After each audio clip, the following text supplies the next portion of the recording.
Well, if you missed Old Man Winter, you're in luck. He's back. And Grayson Jarvis from our sister station is here tonight to help us out with this ever-changing forecast. Well, I'm not a huge fan of winter myself, but for better or worse, it is indeed back as we get into tomorrow. Lake enhanced snow. That's not lake effect snow quite yet. So a good portion of the area seeing scattered snow showers throughout the afternoon. And as we make our way into the remainder of the evening, seeing that turn into some lake effect snow and really dumping some high accumulation totals.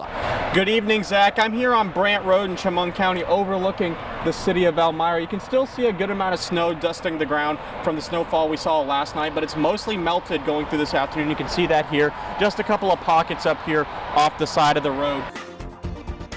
I know.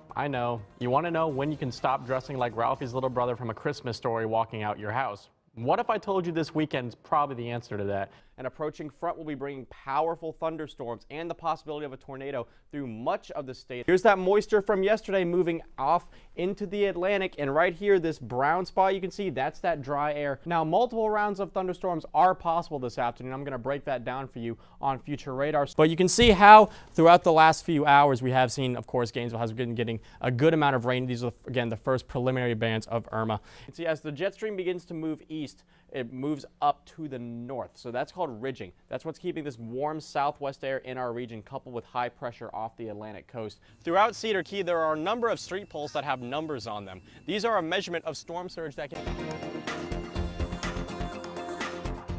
Welcome back. You can expect a drier and warmer day today than we've been seeing recently, with more sunshine than we're used to as well. But as we get into this weekend, we're going to see our next weather maker move into the area, bringing with it the possibility of some rain and snow throughout the Twin Tiers going into Saturday. Taking a look at live radar right now, we're not really seeing anything in regards to clouds or precipitation currently. We're kind of taking a little break as we get into this weekend. Taking a look at temperatures right now, again, staying in the mid-20s to up to lower 30s throughout the region. 25 degrees in Elmira, Corning, and Tioga, Pennsylvania, 30 in Watkins Glen, and 27 over in Bath. And those wind speeds haven't really picked up yet throughout most of the area. Calm winds in Corning and Elmira, only 4 miles an hour in Hornell, and 3 in Bath and Watkins Glen. So our real field temperatures currently not really feeling too much different than they actually are, at least here in the southern tier. 25 degrees it feels like in Elmira, 24 in Corning, 24 in Watkins Glen, and 22 down in Troy. So as we make our way into the rest of today and going into this weekend, we are going to see by the time Saturday comes rolling around, our next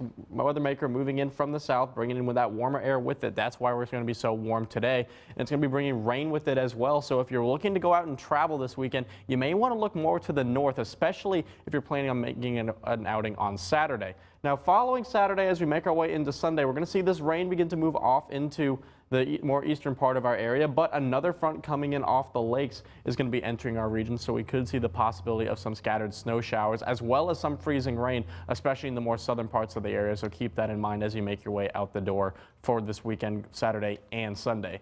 Our temperatures, again, going to be getting up well into the 40s for this afternoon, seeing a high of around 47 degrees in Elmira, and the possibility of some areas hitting around 50. So by around 5 p.m. today, 43 degrees in Elmira, 41 in Corning, 41 in Bath as well, 40 in Hornell, and 42 up in Watkins Glen. And we are going to stay warmer than average for tomorrow as well. Not quite as warm as today, but still a few degrees above average. 37 degrees in Elmira by 5:30, 34 in Watkins Glen, and 35 in Bath. And those temperatures are going to continue to fall closer and closer to average as we make our way into Sunday as well. Current temperatures right now, one more look at them here in Elmira, 25 degrees currently, calm winds, 85% humidity. Now those winds are going to slowly be picking up as we make our way into this afternoon. That's what's going to be dragging that front from the south into our area. So we are going to see warmer temperatures and as ahead of that rain that we're going to be seeing for the weekend.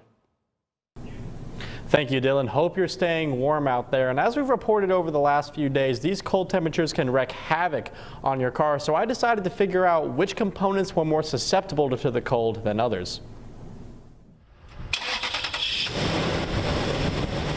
As icy conditions continue to dominate here in the Twin Tiers, car repair shops are staying busy fixing up vehicle components. You know, everything's more fragile in the winter when it's cold. It should always be at your, That includes plenty of things under your hood, including hoses and tubes. Now, in especially cold conditions like we're seeing today, there are some components of your engine that can suffer more than others, such as this, your S-band. When it's experiencing temperatures as low as this, these could snap off right as you start to turn your car on, and there are plenty of cracks already on this one.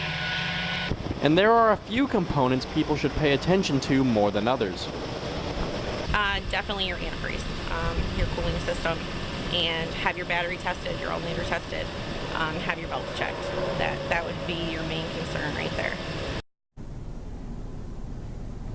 Now, Rice was kind enough to let me keep that S-band that I showed you in the video, and I don't know if you can see quite as well at home, but there are plenty of cracks all throughout this band, and if this breaks, you're going to lose a number of components a number of systems in your car, including your power steering, and during these winter conditions, not a great thing to be without. So definitely want to make sure you're checking that as well as the rest of your engine components as you make your way out the door over the next few days, and as long as these temperatures stay as low as they are. For now, reporting in Corning, Grayson Jarvis, 18 News.